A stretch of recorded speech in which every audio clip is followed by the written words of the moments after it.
Latest எபிசோடுகளை விளம்பரங்களே இல்லாமல் காணுங்கள்.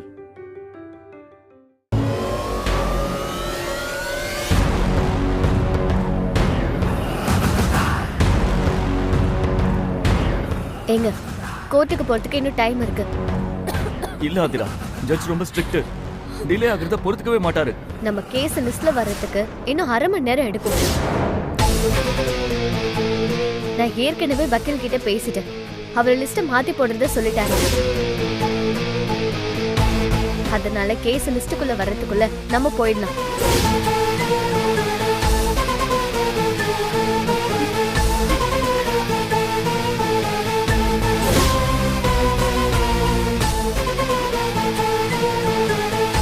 ரொம்ப சந்தோஷம் ஆதிரா. நான் இதை எதிர்பார்க்கவே இல்ல. இப்ப பேசுறதுக்கு டைம் இல்ல, வாங்க போலாம். நீ உன்னோட விசுவாசத்தை காட்டுறதுக்கு நேரம் வந்துருச்சு. ஆமா சாருமதி, நீ இவர் மேல வச்சிருக்கிற மரியாதைய கோர்ட்ல காட்டு. உண்மையா சொல்லு. சாருமதி மேல எனக்கு எப்பவும் நம்பிக்கை இருக்கு. சரி வாங்க போலாம். வாங்க போலாம். வாங்க வா.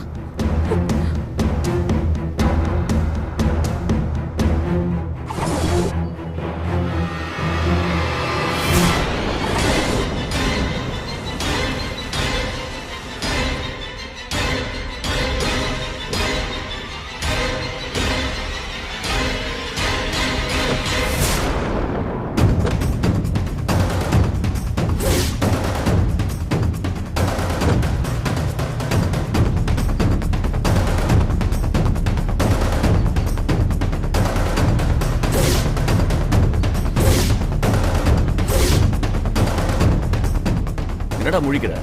சாட்சியை பார்த்து பயந்துட்டியா? பேசு. இனியும் மறைக்கிறதுக்கு என்ன இருக்கு? கோர்ட்டுக்குள்ள போனா தானே எல்லா உண்மையும் வெளியில வரும்.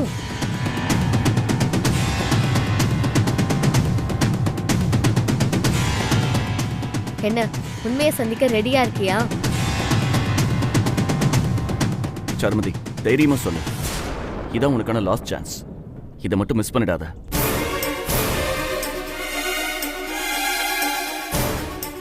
என்ன யோசிக்கிற? அவனை பத்தின எல்லா உண்மையும் சொல்லிடுவல? சார், நேரம் மாத்தி வச்சிருக்கேன் சார். நல்லது சார். ஆதிரா சொன்னாங்க. எதுவும் பிரச்சனையா சார்? இது வரைக்கும் இல்ல, இனிமே தான் ஆரம்பிக்க போகுது. கூப்பிடுறேன் சார். சரி.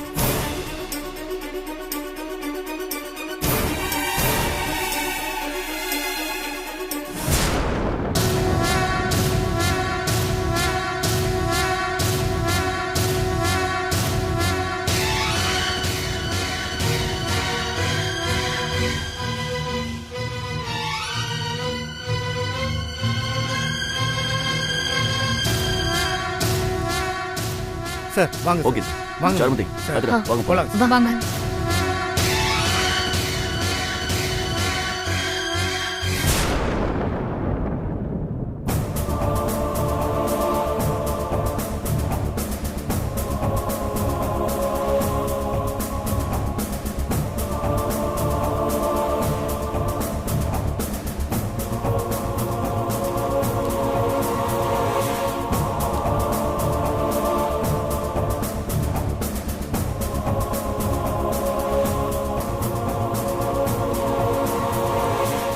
அரசு தரப்பு வக்கீல் தனது வாதத்தை தொடரலாம். Thank you my Lord. இந்த வழக்கில் குற்றம் சாட்டப்பட்டுள்ள திரு அகிலன் என்பவர் பொது சொத்துக்கு குந்தகம் விளைவிப்பது, பொது அமைதியை கெடுப்பது, பொதுமக்கள் பாதுகாப்பிற்கு அச்சம் விளைவிப்பது ஆகியவற்றை ஒன்றன் பின் ஒன்றாக செய்திருக்கிறார். அத்துடன் வெடிகுண்டு, ஆள்கடத்தல் ஆகிய சமூக விரோத நடவடிக்கைகளிலும் ஈடுபட்டிருக்கிறார். அது மட்டுமல்லாது காவல் உதவி ஆணையரின் துப்பாக்கியை திருடி அவருக்கு கொலை மிரட்டலும் விடுத்திருக்கிறார். இத்தகைய தொடர் குற்றங்களை செய்த இவருக்கு ஈபிகோ செக்ஷன் 159, 302, 308, 362 ஆகிய பிரிவின் கீழ் தண்டனை வழங்குமாறு கேட்டுக்கொள்கிறேன். Your honour. அப்ஜெக்ஷன் ஓவர்ரூல். இது முழுக்க பொய்யாக ஜோடிக்கப்பட்ட வழக்கு. குற்றம் சாட்டப்பட்ட எனது கட்சிக்காரர் அகிலன் வளர்ந்து வரக்கூடிய ஒரு இளம் கலைஞர் சினிமாவில் சாதிக்க வேண்டும் என்று பல வருடங்களாக முயற்சி செய்து கொண்டிருக்கிறார். அத்தகைய சூழ்நிலையில் அவர் ஒரு பெண்ணை சந்திக்கிறார். அவள் மீது காதல் பயப்படுகிறார். அந்த காதலே அவரின் வாழ்க்கைக்கு இடைஞ்சலாக, எதிர்காலத்திற்கு ஆபத்தாக, வருங்கால ஆசைக்கு தடையாக மாறும் என்று அவர் நினைத்து கூட பார்க்கவில்லை. ஆம் நீதிபதி அவர்களே, அவரின் காதல் தான் இந்த நிலைக்கு அவரை தள்ளியிருக்கிறது.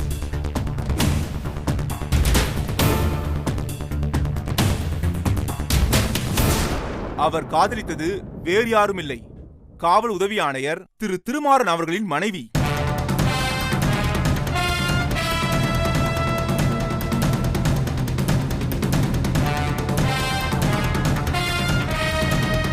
Objection my Lord. அரசு தரப்பு வக்கீல் இந்த வழக்கிற்கு சம்பந்தமில்லாத விஷயங்களை பேசிக் கொண்டிருக்கிறார். சம்மதம் இருக்கு, அதை தான் நான் சொல்லிட்டு இருக்கேன். Permission granted. எனது கட்சிக்காரருக்கு அவரின் காதலி காவல் உதவி ஆணையரின் மனைவி என்று தெரியாது. அகிலன் சாருமதியை காதலித்தார், சாருமதியும் அகிலனை காதலித்தார். இருவரும் சேர்ந்து வாழ விருப்பம் கொண்டு தனியாக சென்றனர். இந்த கதையை ஏன் சொல்கிறேன் என்றால், இந்த காதல் கதையே இந்த வழக்கிற்கான ஆதாரம்.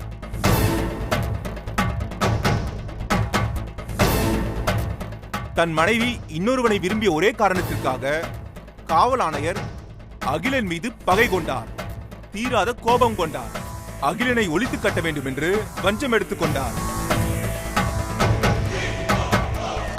அதனால்தான் அகிலன் மீது சரமாரியான வழக்குகளை பதிவு செய்திருக்கிறார்.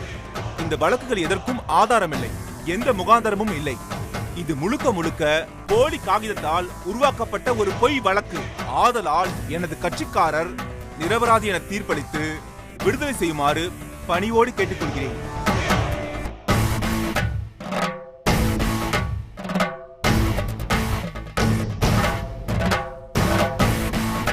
Objection your honour. My lord, அகிலனின் வழக்கில் வழக்கை திசை திருப்புவதற்காக தொடர்பில்லாத விஷயத்தை பேசிவிட்டார். குற்றம் சாட்டப்பட்டுள்ள திரு அகிலன் பொதுமக்கள் கூடியிருக்கின்ற கோவிலில் கொலை செய்ய வேண்டும் என்ற உள்நோக்கத்துடன் குண்டு வைத்திருக்கிறார். இதற்கான ஆதாரங்கள் பதிவு செய்யப்பட்டுள்ளன. அத்துடன் சாருமதிக்கு சினிமாவில் நடிகையாக வேண்டும் என்ற விருப்பம் ஆரம்பம் முதலே இருந்து வருகிறது. அந்த ஆசையை தன் சுயநலத்திற்காக அகிலன் பயன்படுத்திக் கொண்டார். சாருமதிக்கு ஆசை வார்த்தை கூறி அவரை கூட்டிச் சென்று ஏமாற்றியும் இருக்கிறார். இத்துடன் இன்னொரு விஷயத்தையும் பதிவு செய்ய வேண்டும் மயிலார். காவல் உதவி ஆணையர் திரு திருமாறன் அவர்களுக்கும் அகிலனுக்கும் தனிப்பட்ட விரோதங்கள் ஏதுமில்லை. தன் மனைவி அகிலனை விரும்புகிறாள் என்று தெரிந்தும் திருமாறன் அதை பெரிதுபடுத்தாமல் அவர்களை தொந்தரவு செய்யாமலும் தன் வழியை தொடர்ந்தார். அது மட்டுமில்லாமல் ஆதிராவை மறுமணம் செய்து கொண்டார். அகிலன் சாருமதியை ஏமாற்றி அவரையே விற்பனை செய்யும் எண்ணத்தில் இருந்தார். ஆதலால் அகிலனுக்கு எதிராக வலுவான சாட்சியாக சாருமதி இருக்கிறார். அவரை சாட்சி கூண்டில் வரவழைக்க பர்மிஷன் வேண்டும் your honour. Yes, permission granted. Charumathi. Charumathi, Charumathi, Charumathi.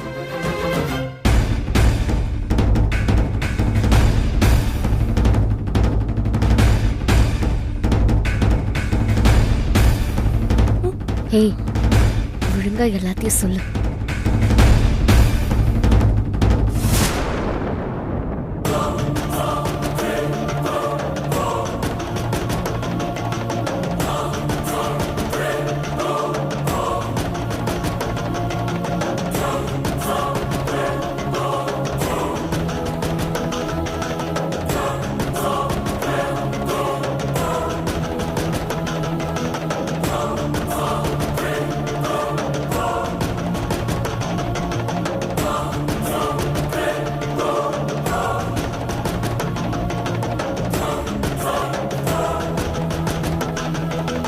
உங்க பேர் என்ன?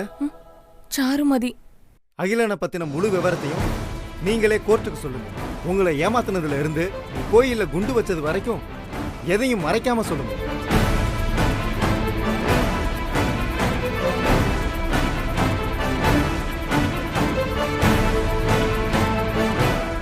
யாருக்கும் பயப்படாம சொல்லுமா.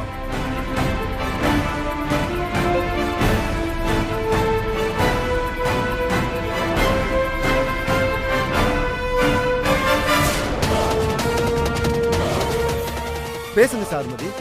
நீங்க சொல்ற வார்த்தை இந்த வழக்குக்கு ரொம்ப முக்கியம். பேசுங்க.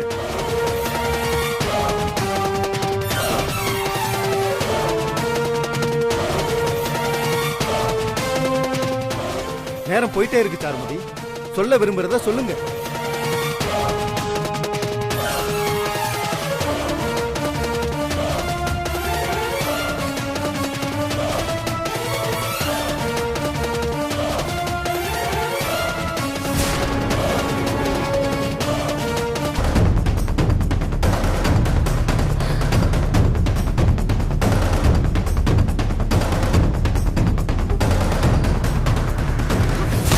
சரமதி, மா எந்திரிமா.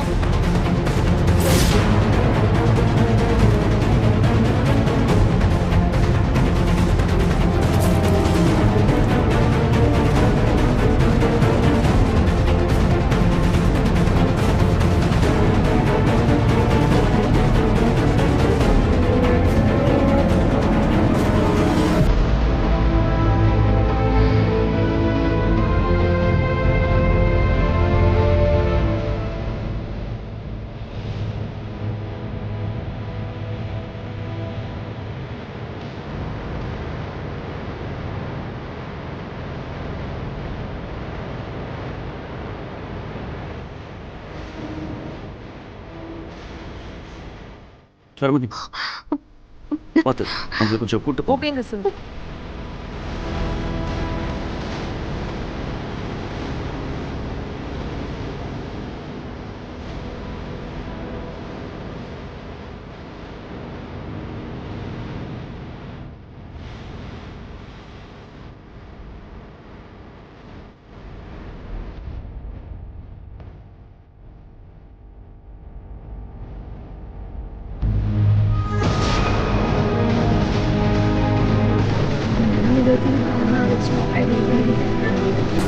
Silence, silence, silence. ஆரோக்கியமற்ற சாட்சியை வரவழைத்ததின் மூலமாக இந்த நீதிமன்றத்தின் நேரத்தை விரயம் செய்த காவல் உதவி ஆணையரை நான் கண்டிக்கிறேன். அகிலன் மீது குற்றம் சரிவர நிரூபிக்க இயலாததால் குற்றம் சாட்டப்பட்ட ஐயா ஒரு அகிலனுக்கு நிமிஷம்.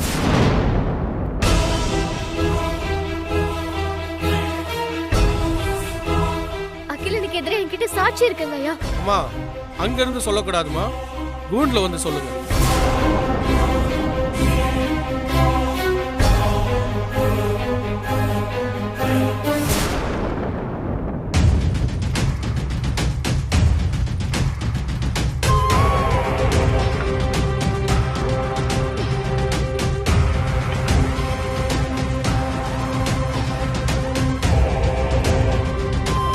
நீ என்னமா சொல்ல வர? ஐயா அகிலனுக்கு எதிரான சாட்சி ஒண்ணு இருக்குங்க ஐயா.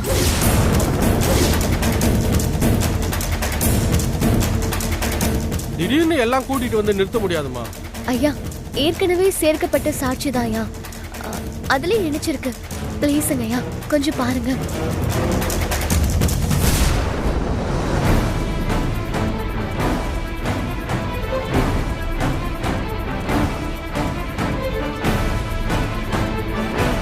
டவாலி சுபத்ராவை கூப்பிடுங்க. சுபத்ரா, சுபத்ரா, சுபத்ரா.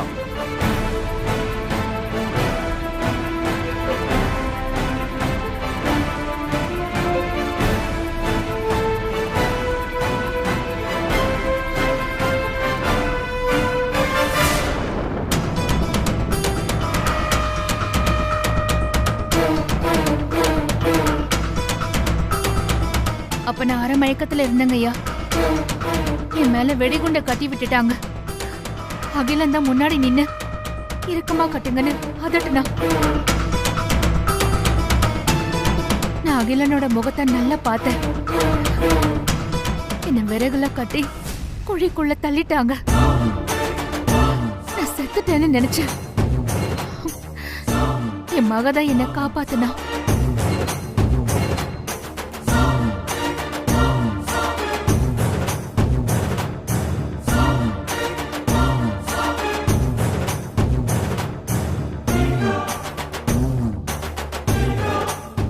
சமுதாயத்திற்கு கேடு விளைவிக்கக்கூடிய நபர்களை தகுந்த சாட்சியங்களுடன் முன்னிறுத்திய காவல்துறையை நான் பாராட்டுகிறேன்.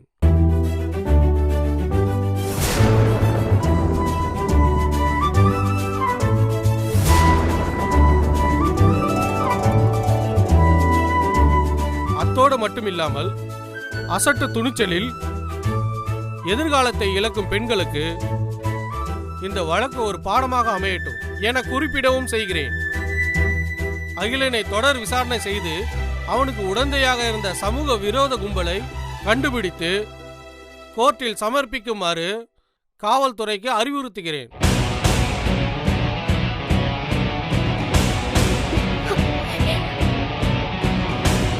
இவ்வழக்கின் தீர்ப்பை இம்மாத இறுதிக்கு ஒத்திவைக்கிறேன்.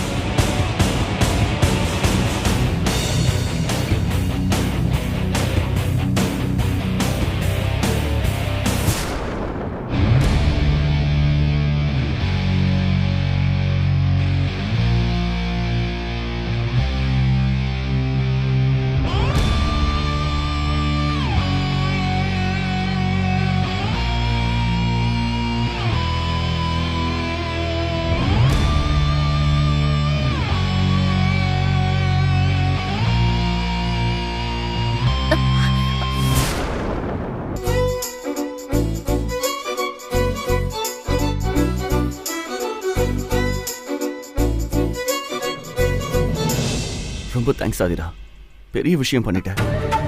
சரி விடுங்க, நம்ம கோர்ட்ல இருக்கோம், எல்லாரும் பாக்குறாங்கல்ல. இல்ல ஆதிரா, எனக்கு ரொம்ப சந்தோஷமா இருக்கு.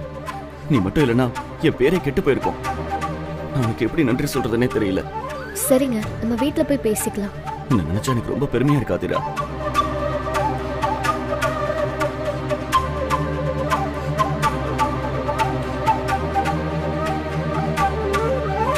என்ன உன்னோட திட்டம்லாம் பழிக்காம போயிடுச்சா?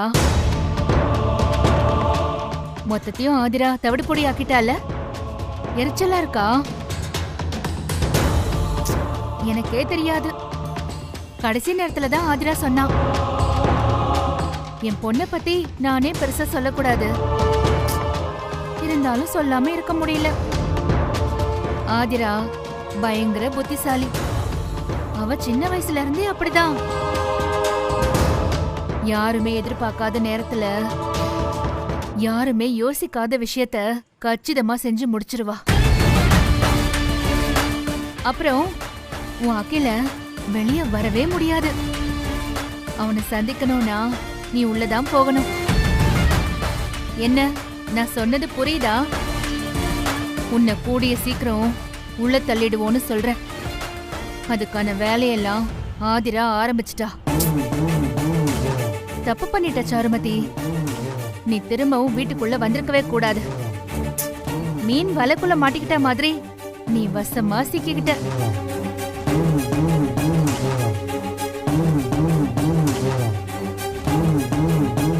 இனி உன்னால மூச்சு கூட விட முடியாது. மொத்தமா அழிய போற.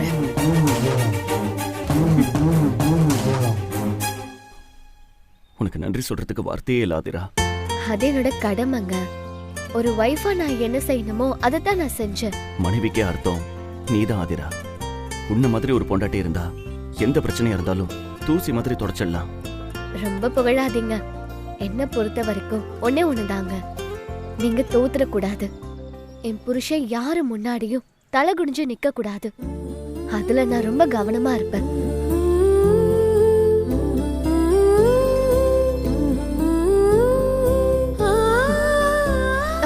ஐயோ ப்ளீஸ்ங்க, மறுபடியும் கட்டி பிடிச்சிடாதீங்க. நம்ம கோர்ட்ல இருக்கோம். ஓகே. சோ உன் பேர் என்னம்மா? ஆதிரா சார், என் வைஃப். உனக்கு சமயோஜித புத்தி ஜாஸ்திமா.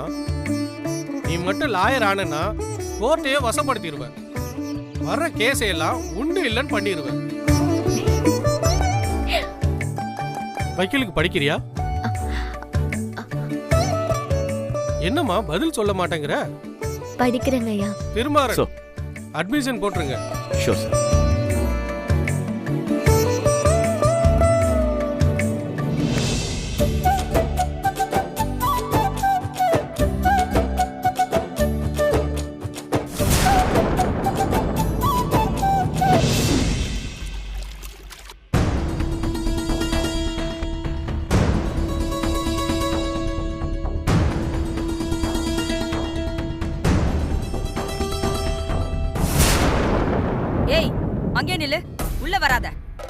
நான் அவ்வளவு தூரம் படிச்சு படிச்சு சொல்லியும் சாட்சி சொல்லாம மயக்கடிச்சு விழுந்திருக்க. அது பொய் மயக்கமா இருக்கும். எனக்கும் அதே சந்தேகம் தான். நல்ல வேளை உன்னையும் ஒரு சாட்சியா சேர்க்க முடிஞ்சதால பரவாயில்ல. எல்லாம் ஆதிராவோட பிளான். அவ மட்டும் இல்லனா இன்னைக்கு எல்லார் முகத்திலயும் கரிதான். டேய், அப்புறம் எதுக்குடா இவ்வளவு திரும்ப கூட்டிட்டு வந்த? ஏய், வெளியில போ. ஓ துணி மூட்டையெல்லாம் எடுத்து வச்சிருக்கேன், எடுத்து பொறுக்கிட்டு ஓடு.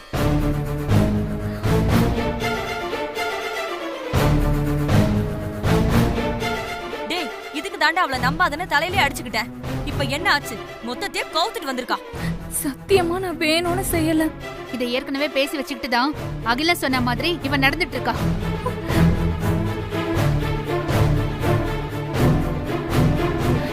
இந்த வீட்ல என்ன நடக்குதுன்னே புரியல. இவ்ளோ பெரிய துரோகத்தை பண்ணவள எதுக்கு இங்க கூட்டிட்டு வந்திருக்க? பாட்டி, நான் தான் பாட்டி அழைச்சிட்டு வர சொன்னேன்.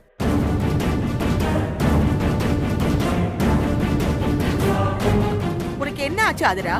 எல்லாத்தையும் மறந்து தொலைச்சிட்டியா? இல்ல பாட்டி, அடுத்த தடவை சாருமதி சாட்சி சொல்லிடுவா. கிழிப்பா. இத்தனை நாளா இவன் தான் நம்பிட்டு இருந்தான், இப்ப நீ ஆரம்பிச்சிட்டியா? இவன் நம்ம தலையில நல்லா மிளகா அரைக்கிறான். இது ஏன் உங்க மக்கு முளைக்கு புரிய மாட்டேங்குது? திருமாரா, எல்லாத்துக்கும் ஒரு அளவு இருக்கு. நீ பிடிவாதமா இருந்ததுனாலதான் நான் அமைதியா இருந்தேன். இனிமேலும் நான் அப்படி இருக்க மாட்டேன். இப்பவே இவன் இந்த வீட்டை விட்டு போய் ஆகணும்.